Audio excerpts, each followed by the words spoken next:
ಶ್ರೀಯುತ ಮೊನ್ನಿಪುರ ಹೊನ್ನಲಿಂಗ ಮಹಾಸ್ವಾಮೀಜಿಯವರ ದಿವ್ಯ ಚರಣಾರವಿಂದಕ್ಕೆ ಹಣೆಮಣೆದು ಲೋಹಾರದ ಔರಾದದ ಪೂಜ್ಯರ ಶ್ರೀಚರಣಕ್ಕೆ ಹಣೆಮಣೆದು ಅಂಬಾಜುಗೆ ಮತ್ತು ಚಿಂಚನಸೂರದ ಶ್ರೀಗಳ ಶ್ರೀಚರಣಕ್ಕೆ ಹಣೆಮಣೆದು ಸಂಗೀತ ವೃಂದವೇ ಇಲ್ಲಿವರೆಗೆ ಶಾಂತ ರೀತಿಯಿಂದ ತಾವು ಕೂತು ಆಲಿಸಿ ಮಾನವವನ್ನು ಆನಂದ ಮಾಡಿಕೊಳ್ತಕ್ಕಂಥ ಎಲ್ಲ ಶರಣ ಬಂಧುಗಳೇ, ತಾಯಂದಿರೇ, ನಿಮ್ಮೆಲ್ಲರ ಹೃದಯ ಜೊತೆಗೆ ಶರಣು ಶರಣಾರ್ಥಿಗಳು. ನಿಮ್ಮ ವಿಚಾರಗಳು, ಪೂಜ್ಯರ ವಿಚಾರಗಳು ಎಲ್ಲವನ್ನು ನೋಡಿಕೊಂಡಾಗ ಮಾತನಾಡೋದು ಏನೂ ಉಳಿದಿಲ್ಲ, ಏನೇನೂ ಉಳಿಸಿಲ್ಲ. ಯಾಕಂದರೆ ಇಂಥ ಮಾತುಗಳು ಇವತ್ತಿನ ಯುಗಕ್ಕೆ ಭಾಳ ಜರೂರಿ ಅದಾವ. ತಪಸ್ಸ ಹೊರಗೆ ಮಾಡೋದಿಲ್ಲ, ಒಳಗೆ ಮಾಡುವಂಥ ತಪಸ್ಸದ ಅರಿವನ್ನು ಪೂಜ್ಯರಾಗಿರ್ತಕ್ಕಂಥವ್ರು ನಿಮ್ಮೆಲ್ಲರಿಗೆ ಹೇಳಿದ್ದಾರೆ. ಎರಡು ಮಾತುಗಳು, ದೃಷ್ಟಿ ಮತ್ತು ಮಾತು. ಈ ಎರಡು ಮಾತುಗಳ ಮುಖಾಂತರವಾಗಿ ಮತ್ತು ಉದಾಹರಣೆ ಬಹಳ ಸುಂದರವಾಗಿ ಪೂಜ್ಯರು ಒಂದು ಮಾತು ಹೇಳಿದರು. ಸಿಟ್ಟಾಗಿರ್ತಕ್ಕಂಥ ಗಂಡ 2 ಮಾವಿನ ಹಣ್ಣುಗಳನ್ನು ಜಂಗಮರಿಗೆ ಕೊಟ್ಟದ್ದು.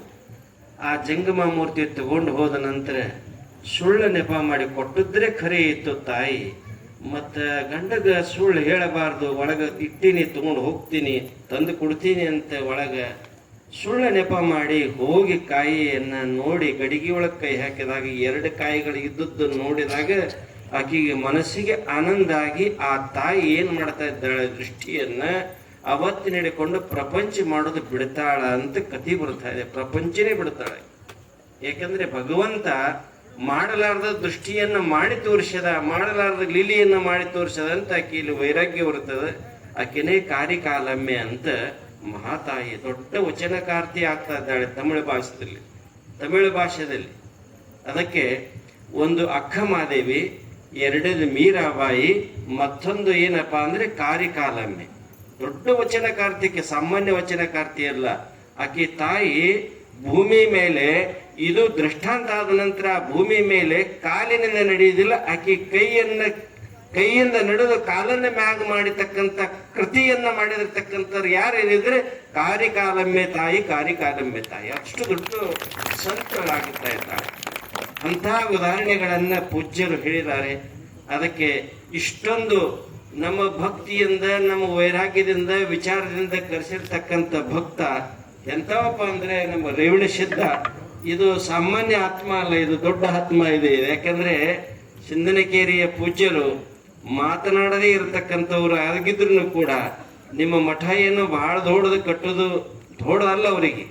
ನಿಮ್ಮ ಮಠ ಬಹಳ ದೊಡ್ಡದು, ರಾಜ್ಯವನ್ನು ಕಟ್ಟೋದು ಅವ್ರಿಗೇನು ದೊಡ್ಡದಲ್ಲ. ಇರ್ಲಿ, ಗುರುಗಳು ಮಾಡಿದ್ದ ಅಷ್ಟರೊಳಗೆ ಇರೋನು ಅನ್ನುವಂಥ ವಿಚಾರದಲ್ಲಿರ್ತಕ್ಕಂಥವರು ಸಾಮಾನ್ಯ ಸತ್ಪುರುಷರಲ್ಲ, ಮಹಾಯೋಗಿಗಳಿದ್ದಾರೆ. ಮೊನ್ನೆ ದಸರಾದಲ್ಲಿ ಅವರು ಮಾಡಿರ್ತಕ್ಕಂಥ ತಪಸ್ಸು ಸಾಣದಲ್ಲ. ಯಾಕೆಂದ್ರೆ ಒಂದ್ ದಿವ್ಸ ಉಪವಾಸ ಮಾಡ್ಬೇಕಾದ್ರೆ 1-2 ಕಿಲೋ ಏನಾರ ತಂದು ನಾವು ಊಟ ಮಾಡ್ತೀವಿ. ಸುಮ್ಮನೆ ಉದಾಹರಣೆ ನೀವು ತಿಳ್ಕೊಡ್ರಿ.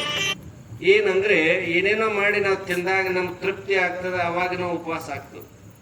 ಪೂಜ್ಯರು ಏನ್ ಮಾಡಿದ್ರಂದ್ರೆ, ನಮ್ಮ ರೇವಣಸಿದ್ದಪ್ಪ ಹೇಳಿದ್ರು, ನಾನು ಪೂಜ್ಯರಿಗೆ ವಿನಂತಿಸಿಕೊಂಡೆ, ಅಪ್ಪ ಅವರೇ ಅಷ್ಟು ಖಡಕ್ ಮಾಡಬೇಡ್ರಿ, ಶರೀರಕ್ಕೆ ತೊಂದರೆ ಕೊಡಬೇಡ್ರಿ ಅಂತ ನಾನು ವಿನಂತಿಸಿಕೊಂಡೆ. ಇಲ್ರಿ ನಾ ಏನು ಮಾಡೋದಿಲ್ಲ ಅಂತ ನನಗಂದ್ರು. ಆದ್ರೆ ಕೊನೆಗೆ ಏನು ಮಾಡಿದಾರೆ ಅಂದ್ರೆ, ಮೂಳಖೇರಿ ಆಶ್ರಮದಲ್ಲಿ 9 ದಿವಸ ಒಳಗೆ ಕೂಲಿ ಒಳಗೆ ಹೋಗಿ ಕೀಲಿ ಹಾಕಿ, ಕೀಲಿ ಟೊಂಕಕ್ಕೆ ಯಾರು ಕಟ್ಕೊಂಡಿದ್ರಪ್ಪ ಅಂದ್ರೆ ರೇವಣಸಿದ್ದ ಕಟ್ಕೊಂಡಿದ್ದ. 9ನೇ ದಿವಸಕ್ಕೆ ಪೂಜ್ಯರನ್ನ ಹೊರಗೆ ತಂದ್ರೆ ಹೆಂಗಿದ್ರಪ್ಪ ಅಂದ್ರೆ ಒಂದು ಕೂಸಿನಂತೆ ಹೊರಗೆ ಬಂದ್ರು. ಇಂಥ ತಪಸ್ಸು ಮಾಡಿರ್ತಕ್ಕಂಥ ಯೋಗಿಗಳು, ಅಂಥ ಯೋಗಿಗಳು ನಿಮ್ಮ ಊರೊಳಗೆ, ನಿಮ್ಮ ಮಧ್ಯದಲ್ಲೇ ಸಹಜ ದೃಷ್ಟಿಯಿಂದ ಇರ್ತಕ್ಕಂಥ ಮಹಿಮಾ ಪುರುಷರಿದ್ದಾರೆ. ಅವರ ಮೇಲೆ ತಾವು ಭಕ್ತಿಯನ್ನು ಮಾಡ್ರಿ, ಶ್ರದ್ಧೆಯನ್ನಿಡ್ರಿ. ಎಷ್ಟಾಯ್ತು ಅಷ್ಟು ನಿಮಗೆ ಏನು ಸೇವೆ ಮಾಡಬೇಕಾಗಿತ್ತು ಸೇವೆಯನ್ನು ಮಾಡಿ ಕೃತಾರ್ಥರಾಗ್ರಿ.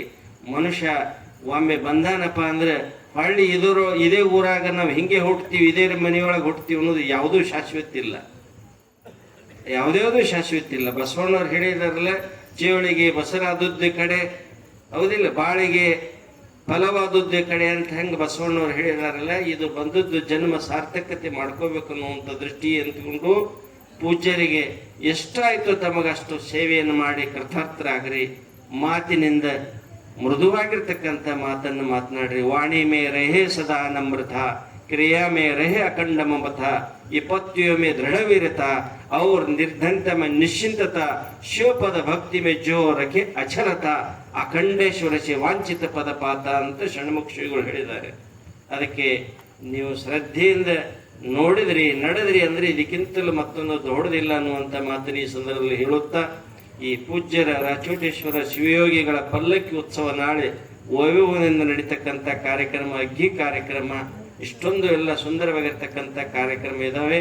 ಅದಕ್ಕೆ ಪೂಜ್ಯರು ನೋಡ್ರಿ, ನನ್ನ ಒಂದು ಶ್ರೀಮಠಕ್ಕೆ ಅವ್ರದ್ದು ನಮ್ದು ಹೆಂಗೆ ಭೇಟಿ ಆಯ್ತು, ನೀವು ಹೆಂಗೆ ಎಲ್ಲರ ಅಕ್ಕ ತಂಗಿಯರು ಭೇಟಿ ಆದ್ರೆ ಅಥವಾ ನಿಮ್ಮೂರನವ್ರು ಎಲ್ಲರೇ ಭೇಟಿ ಆದ್ರೆ ಎಷ್ಟೊಂದು ಪ್ರೇಮದಿಂದ ಕಾಣ್ತೀರಿ, ನಮಗೂ ಕೂಡ ಆನಂದ. ಪೂಜ್ಯರು ಮೊಟ್ಟ ಮೊದಲಿಗೆ ಏನಾಯ್ತು ಅಂತಂದ್ರೆ ತಾಂಬಾಳ ಮಠಕ್ಕೆ ಬಂದ್ರು. ಅಲ್ಲಿ ರಾತ್ರಿ ಪೂಜೆ ಇಟ್ಕೊಂಡಿದ್ರು. ರೇಣು ಸಿದ್ದಪ್ಪ ಅವ್ರ ಬೀಗರು, ನಮ್ಮ ಊರೊಳಗೆ ಬಹುಶಃ ರೇಣು ಸಿದ್ದಪ್ಪ ಅಕ್ಕವ್ರನ್ನ ಕೊಟ್ಟಿದ್ದದ. ಅವರು ಪೂಜೆ ಇಟ್ಕೊಂಡಿದ್ರು.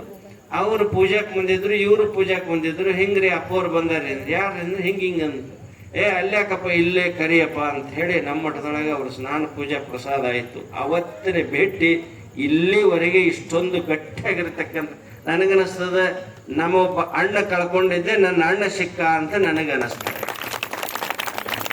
ಜೀವನದಲ್ಲಿ ಆತ್ಮೀಯರು, ಸಹೃದಯಿಗಳು, ಆತ್ಮಾನಂದ ಅನ್ನುವಂತಕ್ಕಂಥ ವಿಚಾರವಂತವಾಗಿರ್ತಕ್ಕಂಥ ಜ್ಞಾನಿಗಳು ನಮಗೆ ಬೇಕು. ಅದಕ್ಕೆ ಆನಂದ.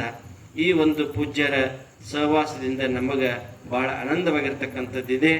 ಅದರ ಜೊತೆಗೆ ಪೂಜ್ಯರನ್ನ ನನಗೆ ಅಂಬಾಜೋಗ ಪೂಜ್ಯರ ಪ್ರವಚನ ಹೇಳ್ತಂದ್ರೆ ನಮ್ಮನ್ನೇನು ಬರ್ಬೇಕಂದೆ, ನಿನ್ನೇನು ಬರ್ಬೇಕಂದೆ. ಪೂಜ್ಯರು ಅಂತಿದ್ರು, ಅಪ್ಪವ್ರು ಇವತ್ತು ಬರಬೇಡ್ರಿ, ನಾಳೆ ಬರ್ರಿ ಅಂತ. 2 ದಿವಸ ನಾವು ಈ ಶಕುಂತಲ ಕಾಲೇಜ್ ತನ ಬಂದ್ಮೇಲೆ ನಂಗೆ ಹೋದಿ. ಪೂಜ್ಯರು ನನಗೆ ಬರವಣಿಗೆ ಕೊಟ್ಟಿಲ್ಲ.